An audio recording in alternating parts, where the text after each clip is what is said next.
everybody, TK here for Theme King TK. It is spooky season indeed, and I've taken the show on the road.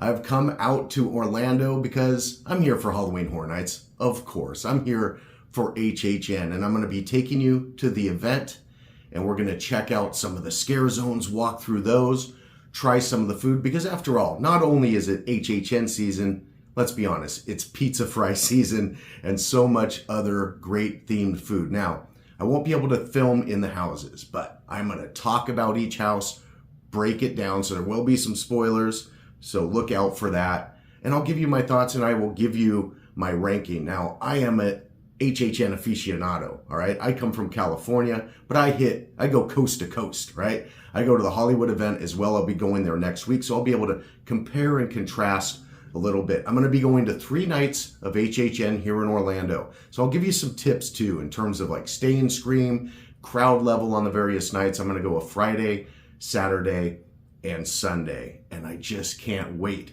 for all the spooky. But I have to wait because it's the wee hours of the morning. I've got the whole day ahead of me. But you know what? Universal Studios, Islands of Adventure, they have thrilling elements in their own right. Rides, of course, like Velocicoaster and Hagrid's and the Mummy. But they have some really cool kind of spooky, creepy things too, like Revenge of the Mummy and some other things you might not think about. So it's a great way to hit the parks prior to HHN. Get yourself ready. Get ramped up for, well, skeletons of fun. Let's get ready to party on in the parks. So I am staying at Cabana Bay Beach Resort here at Universal Orlando Resort. It is decked out. There are jack-o'-lanterns everywhere you look. Glow on the go. And at the Swizzle Stick Bar, it has been transformed again to Mr. Carver's Pumpkin Patch. Great to see it back. As well as the Prince of Pumpkins himself, Little Boo, because of course, the Lord of Gourds is the Pumpkin Lord. And here we look at some of the storefronts all decked out. There you saw Insidious and now Eternal Bloodlines and Ghostbusters. You ever seen a spook, specter, or ghost? Do you experience feelings of dread in your basement or attic? We're ready to believe you. And at City Walk, here we see that repurposed truck. Some of the pumpkins that were originally used at the Sweet Revenge. And I hope this isn't real corn. Please let it not be real corn, because you know if they plant corn at HHN, there is going to be a hurricane. But as for now, it's a beautiful morning. The water taxi is flowing, and I think I will start my day at, nope, not Universal, but at Islands of Adventure, because after all, it is where the adventure begins. And you know some of the big rides are closed if I am rope dropping River Adventure. Let's head on an adventure. Next up on the tour is Hadrosaur Cove.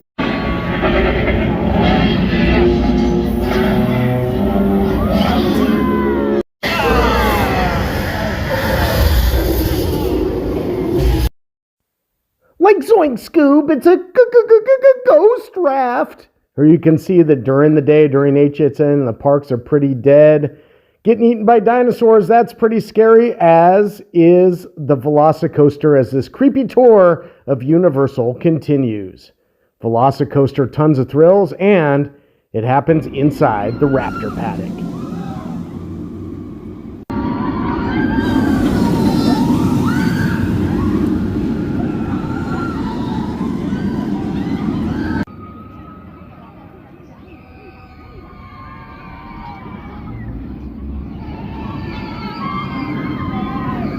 You're also going to encounter raptors in their paddock up close and personal, and another option for some scary fun during the day, of course, the raptor encounter.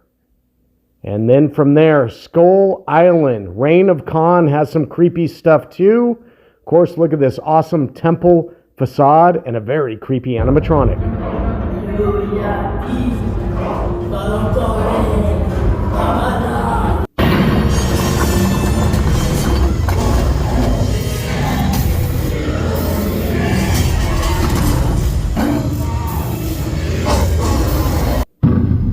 And This animatronic, amazing, a huge creature feature for your pre-HHN festivities.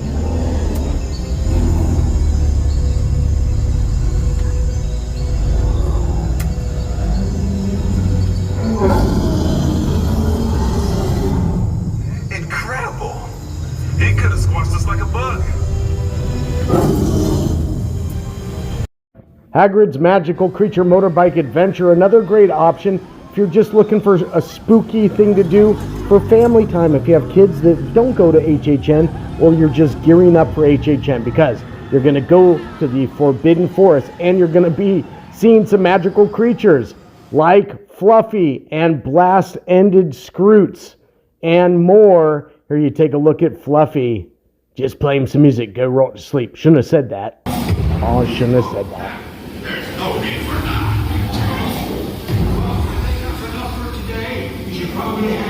Harry Potter and the Forbidden Journey, another great option because you will see spiders, dementors, a basilisk skeleton, a dragon, and more. Hallows Eve Boutique, a place you can get some spooky vibes year-round, and it has changed throughout the seasons.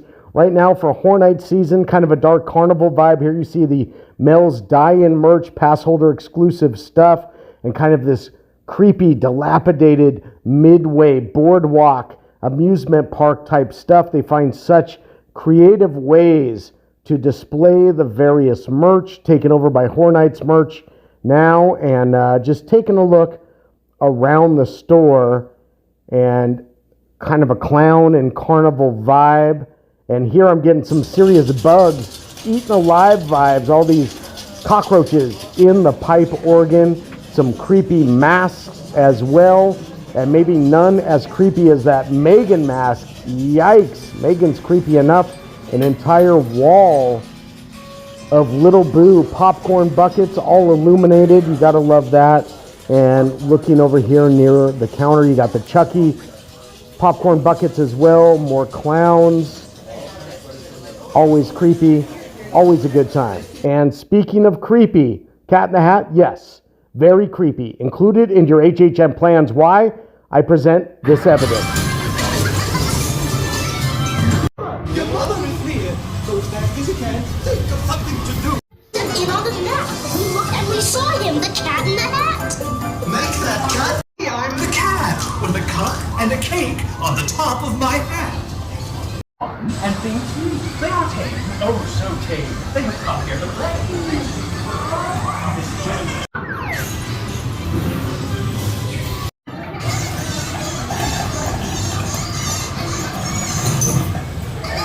All right, everybody okay? You're all okay? I'm okay. Oh my gosh, that was scary. I'm going to go to Green Eggs and Ham and get some buffalo chicken tots. Why buffalo chicken and not pizza tots? Because it's pizza fry season. I'm going to get those later on tonight. Look at the Lorax, looking like he just went on Cat in the Hat or maybe Insidious. Speaking of the Lorax here, took a picture with the Lorax and the Grinch. Weird couple there. And Tigress from Kung Fu Panda in the Lost Convent. The water flowing at Mythos. The water might be flowing later given the weather report.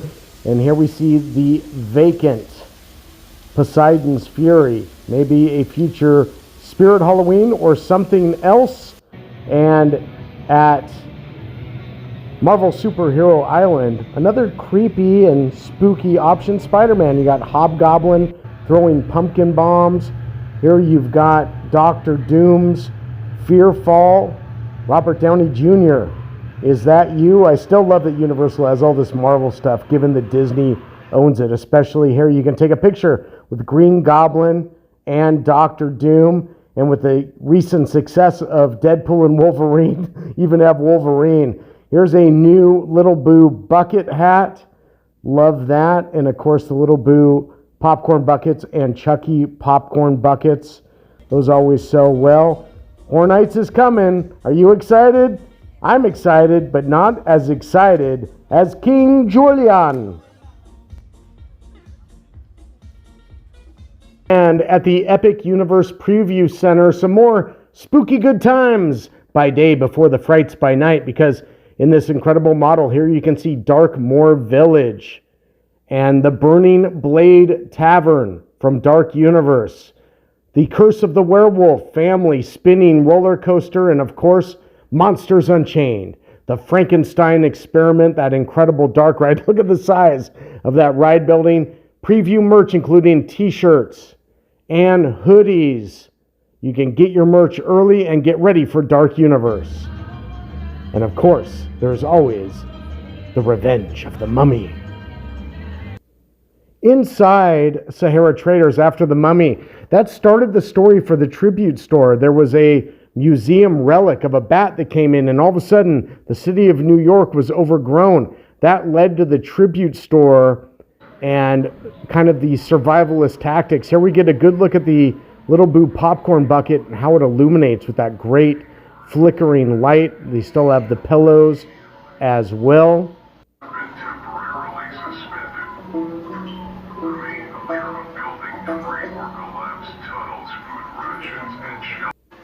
And here we look at the rain, great effects, and pretty soon we'll probably get the real thing outside here in this Orlando weather. But these theme stores, so incredible all the time. And inside this hallway, this graffiti, that looks like a zombie, Earl the Squirrel, and just all the detail that the creative team puts in. Incredible. There you see the 33 for HHN 33. Batilda represented there in the graffiti as well, and it looks like they got a little bit of a bug problem. Love this Ghostbuster sign. Might have to pick that up. And more Ghostbusters merch, these Slimer plushes and Mini Puff plushes. I love these bat targets. They're like, have you seen a bat? Look out for the bat. There is this tribute store exclusive poster as well. Here's the event shirt with all the houses from Orlando. And that orange shirt, much maligned, still available. Pick it up while you can. Even Mr. Tape makes an appearance. You better rewind.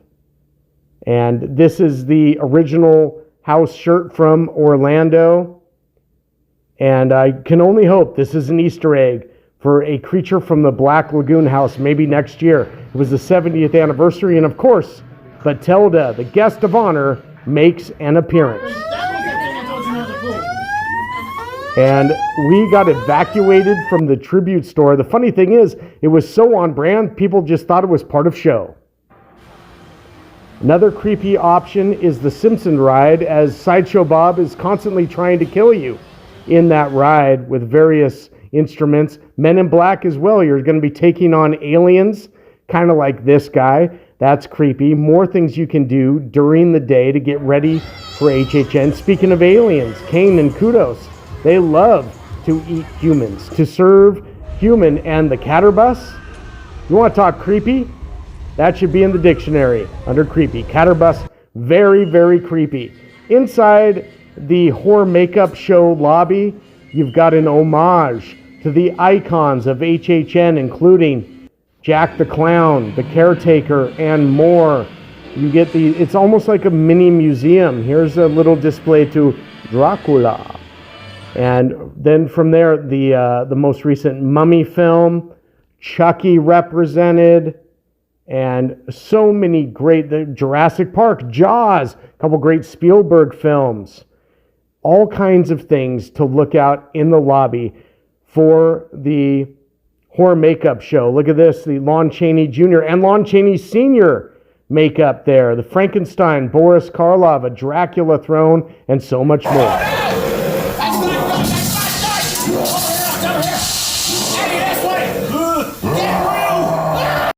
A little homage to Ghostbusters here. The New York City Library. Do you know these Regal Kings have name? That's Patience and Fortitude. The Lions. Who you gonna call? Rip Ride Rocket. And then from there we take a look at the world's smallest lizard. Not exactly the Hell's Kitchen sewer dragon, is he? Newly reopened Chez Alcatraz is a great place to get a creepy drink like an Ocean Attack, especially from Murph. And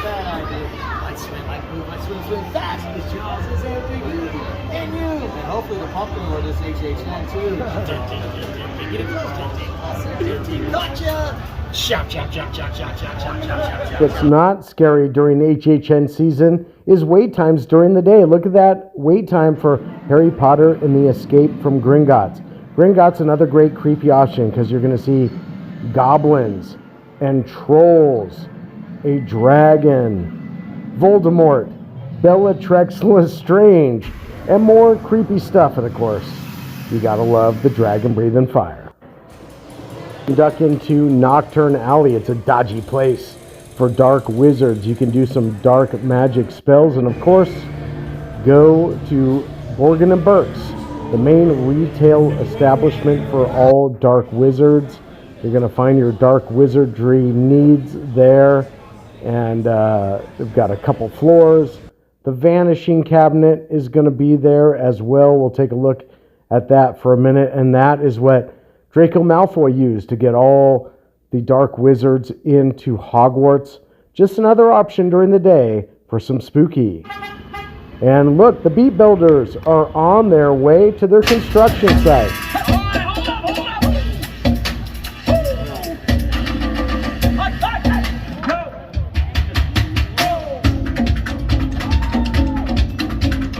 It is also Ducktoberfest season as we see The Simpsons. I wish we had a Treehouse of Horror experience. And then I went to Stain Scream at Lombard's in the San Francisco area. Got myself a ghoul juice. And here is the Stain Scream experience back at Goblin's Feast. There you see a good look at that facade. Check it out at night as well because there's some projections behind it.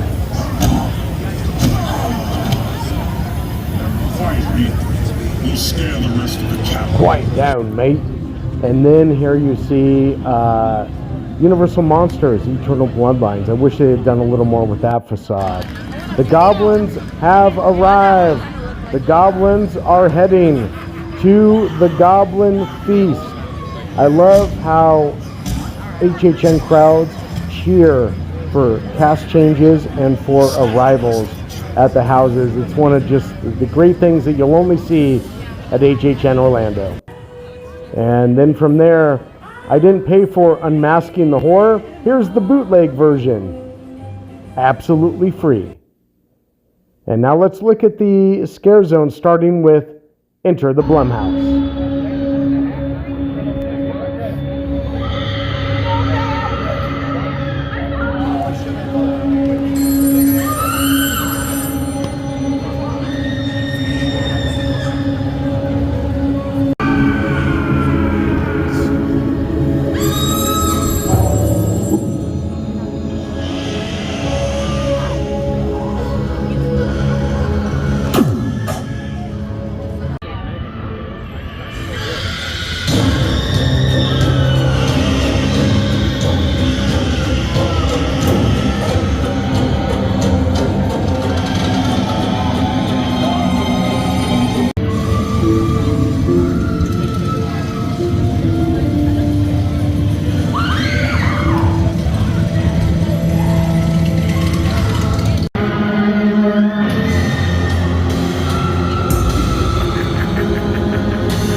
Now, some action from Swamp of the Undead.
And now, lords and ladies, welcome one and all to the torture fair.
Only is darkness falling on the torture fair, but rain is falling, and here we see the king and queen being absconded off to safety in the rain.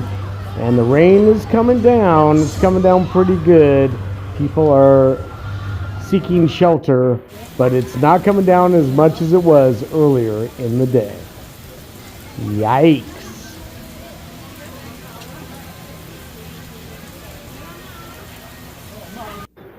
Excuse me, Shrek, can I please come into your house for maybe an eyeball martini or some swamp rat tartare? Gotta love Florida weather, am I right?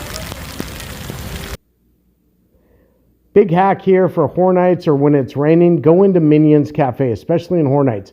Not busy.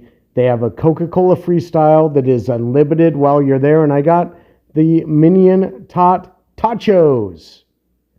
HHN is upon us, and at night it takes on a whole new light. Even got the Stay Puft Marshmallow S'more. Highly recommend. Delicious.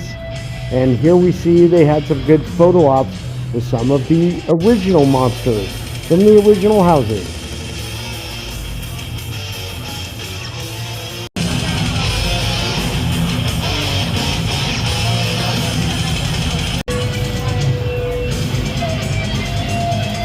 A sweet swing. Tried the spinal column pinchos from the Monstros booth. Grilled chicken with chimichurri, delicious. Recommend that highly. And of course, pizza fries from Louie's. Nocturnal Circus, the latest iteration of Nightmare Fuel. I recommend that, and make sure you visit Boris Schuster's office. But with that being said, I think it's time to enter the houses. Enter my maze rankings, coming in at number 10, bottom of the list, Triplets of Terror. Now, this maze actually overperformed for me. I thought it would be at the bottom. It was close.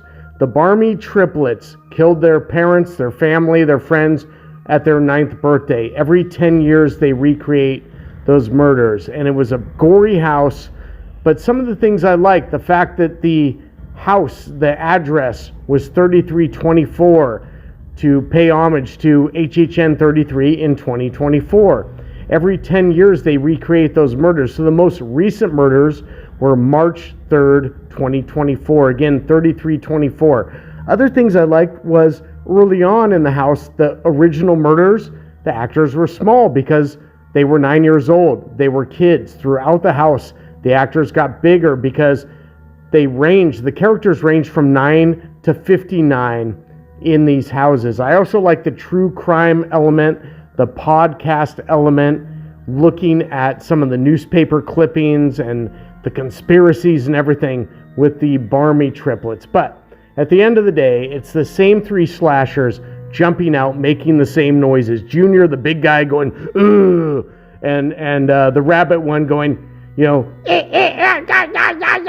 It just got repetitive over time. There you see the address. I like the details, but I can't help but think that this house was originally going to be something else. Was it going to be Five Nights at Freddy's? Was it going to be Nightmare on Elm Street? Was it going to be Texas Chainsaw Massacre like Hollywood got? We don't know. I didn't love it, but I liked it. Coming in at number 9, Major Sweets Candy Factory. Now, I got to be honest, this was originally in last place until I learned of the 3 guest activated triggers, which up this one spot, there you see Miss Treats, you saw Major Sweets, you go into their candy factory, and the kids get the free samples, and they start to go crazy, and they start to get murderous, and they're killing all their chaperones. There's one of the guest activated triggers that, like the scare actors will do, it'll activate, noise, lights, and a scare, and that's pretty cool. There's another one there is the candy bowl on the table. I love this guy. Like, the kids, they're turning them against us. It's the candy. Whoa! He's like a 1950s guy. And the kids are getting all sauced up. That guy was really funny. I like the 1950s vibe, the kind of doo-wop music when you first go in the lobby of the candy factory. And I also really like this overlay, this re-theme of the San Francisco Candy Company. I loved the Sweet Revenge Scare Zone, and I wish we would have had some of this outside of the house. I think it would have made a big difference. Coming in at number 8, this is going to be a bit controversial. Slaughter Cinema 2. See this one at night, or you're going to run into this. At night, you're going to see those trailers playing on the drive-in movie screen. But, I love the campiness of it. I love the variety. First was Mardi Gras Murders. These scare actors brought it. It was great. You have the puking guy there in the background. This guy would do a little dance after a kill. A lot of fun. And then Killer Kringles, this dark Christmas themed area with cannibalistic elves that are eating the naughty children. I love that the bag was like moving around, and they're like, "Get me out of here." Blood and Chum gives me hope for a Jaws themed house. They had the animatronic shark in there, very cool. You had the swimmer coming out. Another fun room, and you had the mummy strippers. What I loved is they had the strip club DJ saying, "Nefertiti, give it up for Nefertiti." And with Slaughter Cinema 1, some of the houses got follow-up mazes, like the Yeti houses came out of that. So are we going to see mummy strippers unwrapped, a full house? I don't know. Here we see Zyborgs. But overall, this was a disappointment for me because I went through several rooms. I just never got a great run-through. The Night of the Undead Clowns, I think, was empty every time I walked through it. Not a single scare actor. The Demon Bounty Hunters, likewise, a lot of times kind of an empty area. I wanted to love this house. I really did. And it just didn't hit. I love the variety. I love the fun. It just didn't get the job done for me. I'm sure the first one was probably better. I know it's beloved. I know a lot of people have this at the top of their list, but again, it really comes down to a house is only as good as your timing. I did like the heavy metal horror section, which, kind of spawned a lot of the event merch look, and that was a good time, and that was always well staffed. But overall, it just missed the mark. It was fun. It just wasn't enough. Coming in at number 7, this was a close one with number 6. They flip-flop a little bit, but this is one that kind of overperformed. I know a lot of people have the museum deadly exhibit at the bottom of their list, but I, for one, was a fan of the rotting stone. You had, victims in there, and they would get some great scares sometimes. And this is what I wanted out of this house, a museum that was taken over by this evil force, and the exhibits come to life. Like this guy, and this island, totem guy come to life. And throughout the house, there's this glowing just infection. The rotting stone is taken over the museum. I like that they had the little exhibits, the signs. These masks would go up and down like they were haunted, possessed. And that was kind of a fun effect as well. It gave me what I want. I love this guy. This Viking guy would come out and he'd have his axe, he'd say, "Show me your throat." And it was just a good time. I never had a bad walkthrough of this house. There was always great variety and I enjoyed it. Coming in at number 6, A Quiet Place. And this in the museum kind of flip-flops. There you see some of the animatronics, and that's going to be where the scares come from. Now, the reason it jumps ahead of museum is just the sets. There's a full boat in there in the water that you could hear bobbing up and down. There's this, big finale. It really was the beginning also with the Orlando house, completely dark and no noise. But if you want to talk about aliens, I think Magdoll is the real scary alien animatronic over there at the ET ride. The Death Angels have nothing on her. Coming in at number 5, Monstros, the Monsters of Latin America. I might be a little biased here because I'm a Hollywood guy. This house was born in Hollywood, but I really enjoyed what Orlando did with the sets. They did exactly what I thought they would do. They built big. They built a whole little pueblo, a whole little town. Muerte, death, is your narrator throughout. Here we see Tlahuelpuchi, a shape-shifting devil. I also like these portraits that would then disappear and you would have, the creature behind. And the Latin American monsters go big on killing and eating babies, apparently, as Tlahuelpuchi and later La Lechuza do that. Muerte would show up throughout and kind of give us the history. And now we take a look at El Sabon, the bone collector. He has this big sack of bones that he oftentimes will count. There was a stilt walker at one point, and El Sabon really brought the scares. He had some great jump scare moments, and just another example here of La Lechuza, the owl witch. I like that the Orlando house, kind of used those owl-like hooting sounds. There were cages, and again, victims were used really well here in this house. And then Hollywood shipped over their big La Lechuza animatronic that they used in their house last year, so it was great to revisit that. They also sent this big El Sabon puppet head that would come firing out. So I really enjoyed Monstros. Coming in at number 4, Universal Monsters Eternal Bloodlines. I am a huge Universal Monsters fan. They came up with an interesting story here. The sets were beautiful. The Van Helsing crypt, it was snowing in there. There was a snow effect. As all the male descendants of Abraham Van Helsing are now dead, and Saskia has to take it on and take on the quest and take on these monsters, and she'll face the likes of Ankh-Sanamun and the She-Wolf of London. And unlike Hollywood that uses like posters and black walls to transition, I really like this story kind of just chronicling the quest. Things not going so great there for Frankie, for Frankenstein's monster. The sets were amazing, especially Castle Dracula, Dracula Manor for Dracula's daughter. And here you see this, portrait that then shows her transformation to her true form. There were some good scares throughout. You had Dracula's bride, you had Dracula's daughter. Even Saskia herself would have some, stunning parts where she would come out. Here you see Dracula's daughter. I don't think I have a picture of it here, but there was a great scare with She-Wolf where she was on like a bungee and would come out, and then Saskia would pick her off with a crossbow. Here you see, though, the She-Wolf of London. And I love this effect too. As you'd walk through here, the candles would all blow out.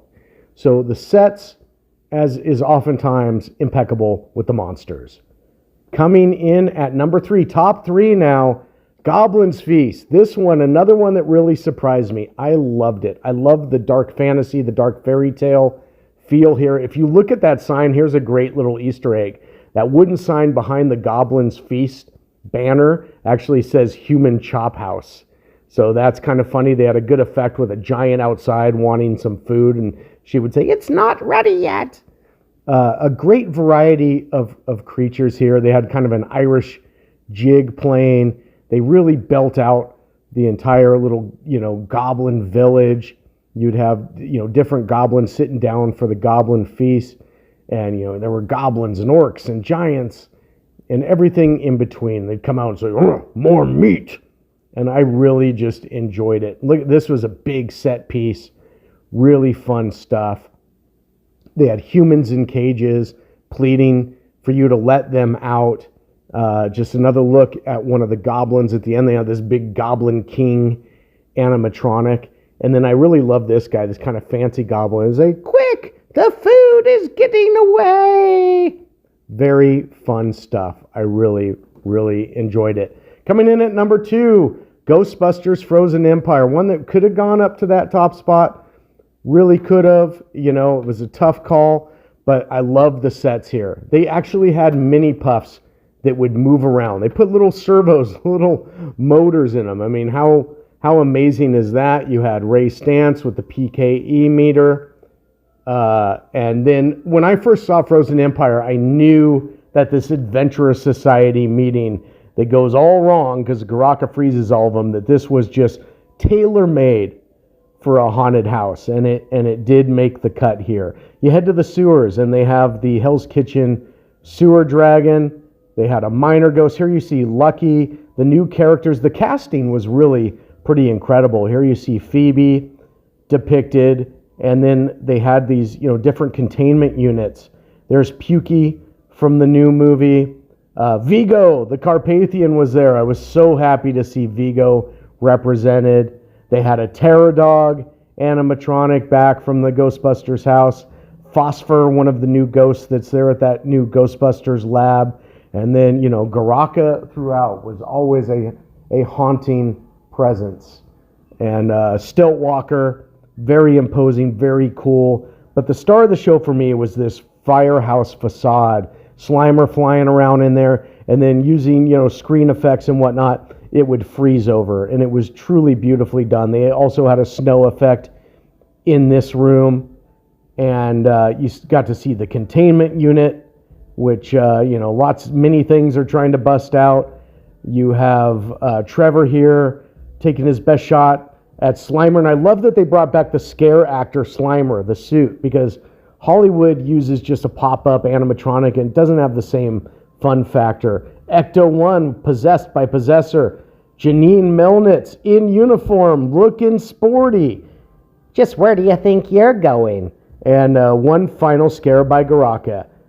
Ghostbusters Frozen Empire earned that number 2 spot. Just a service announcement that the Studio Screamers finally dropped. You've got Eddie, Jack's brother, Edgar Allan Crow from Universal Hollywood, Batilda, Megan, David S. Pumpkins, and the Gill Man. Any questions? What's number 1? Number 1 is Insidious The Further. I felt that Insidious won Trailer of the Year. With these preview trailers, I really felt it would be the scariest house of the year, and my goodness was it. They had these banners of Dalton's drawings, a ginormous red door as you enter the house, and how you enter the house within the house.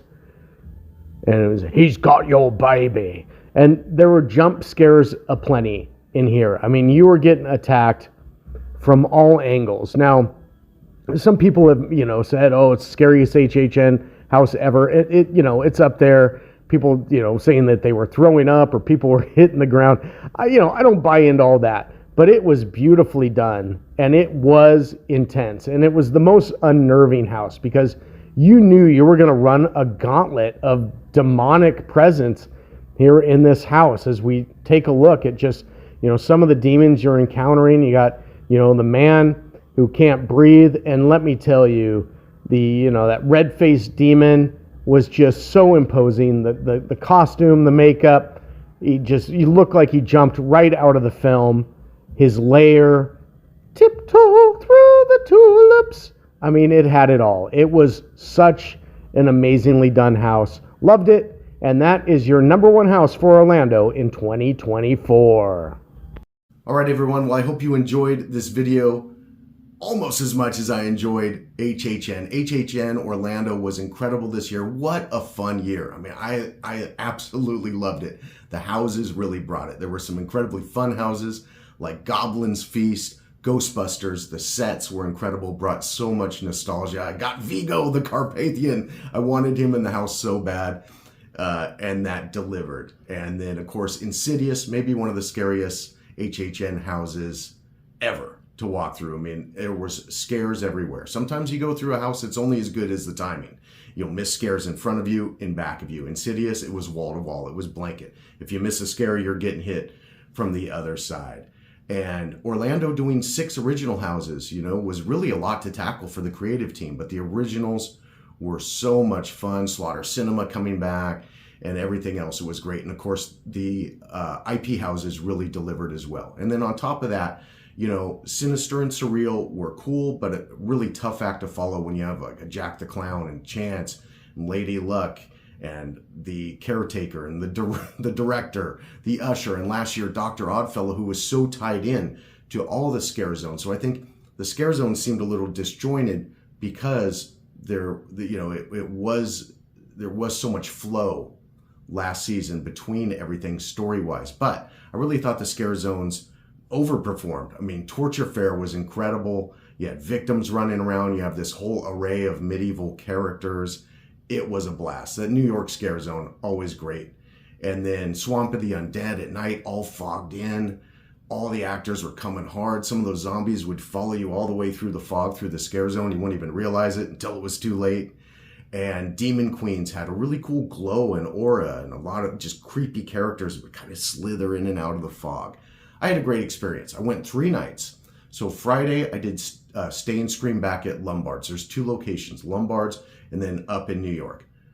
I suggest the San Francisco Lombard area because we went back, we started going, got in line, and I think it was about 20 to 6. They kind of opened it up and was able to go on Goblin's Feast and Eternal Bloodlines just walked right in. Now, I did use Express, but from there, then when the park opens, you could go to Slaughter Cinema, you could go to Museum, cut across to Major Suites, and you'd have like all the houses done right off the bat, or half the houses done, almost like that. You can get all the houses done pretty quickly. I had all 10 houses done on Friday by 10:30, utilizing Express. And of course, I stopped for food and to look through the tribute store and stuff like that. So now Saturday, I tried New York. And let me tell you, it's an S show. It's a spook show. It was hot. You're just standing in the middle of the New York street. There were so many people because up at the front of the park, you have Insidious and Ghostbusters and Quiet Place, which are the 3 that you can go to. Those are some of the most popular houses. And I just found it way less enjoyable. Now, if you want to knock those houses out quick or at the beginning of the night, sure, go for it. But I think the better experience is Lombard's. You can grab a drink, you can walk back, you can hit more houses quickly and get a lot of notches on your belt early on. But overall, it was an incredible event. I had such a blast, such a blast. Here I'm wearing, the Ghostbusters shirt from the 2019 house, and Frozen Empire just blew me away. The sets, the entire firehouse facade, all the nostalgia. Vigo the Carpathian, I wanted him so bad. And just some of the returning spooks, specters, and ghosts. I'm sure it's going to give me some feelings of dread in my basement or attic. So now I'm going to switch gears, go to Hollywood. Can't wait. One coast isn't enough. You got to collect all those scares. So go to HHN if you get a chance because it simply is to die for. And I will see you in the fog.